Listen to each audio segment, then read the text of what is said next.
The man too good for the game of chess, Paul Morphy.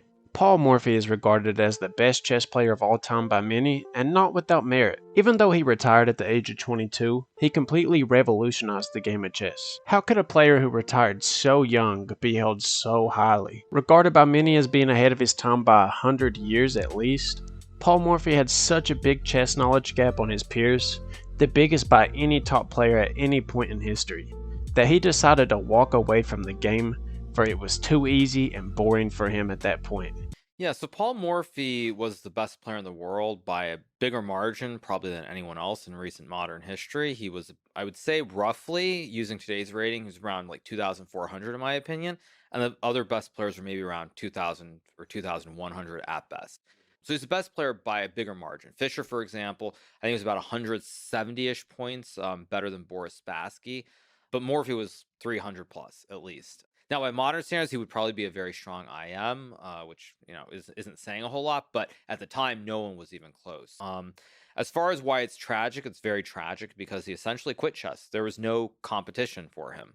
If you think about like Magnus talking about the World Championship and feeling like it's not competitive enough, for Morphy, there was no one who could even beat him probably in individual games. So he ended up quitting chess. I think he was sort of like a lawyer kind of, but he spent probably the last 15, 20 years of his life just doing nothing. So it's very tragic that there was no one who was competitive with him at the time. The Michael Jordan effect, if you will. Paul Morphy was born in 1837 in New Orleans. He was born into a wealthy family. I got bags on bags. He learned chess by watching his uncle Ernest Morphy and his father Alonzo Morphy, who would often play together. Morphy would beat a couple people in his youth, but would spend many of his early years trying to acquire a law degree.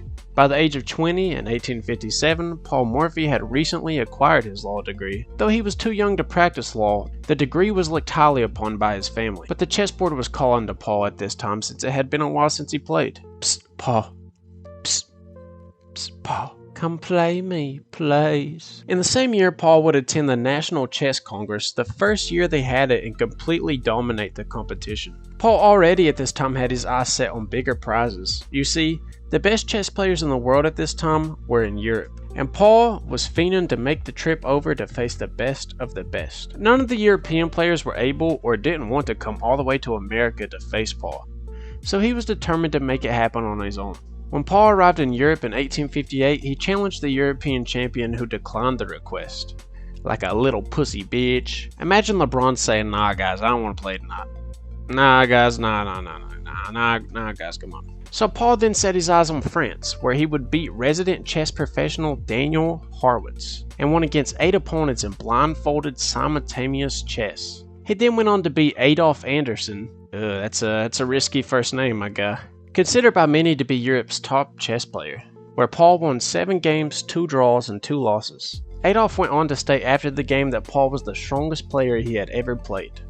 Paul then went on to play the most famous chess game perhaps of all time, against Duke Carl in the Italian Opera House in Paris. It is rumored Paul wanted to win quickly as possible, simply just to enjoy the show. Paul strikes me as the type of dude to just yawn and take a nap mid-chess game. Paul returned home in 1859 after beating every top player he could in Europe. Now being old enough, he chose to re-pursue his law career.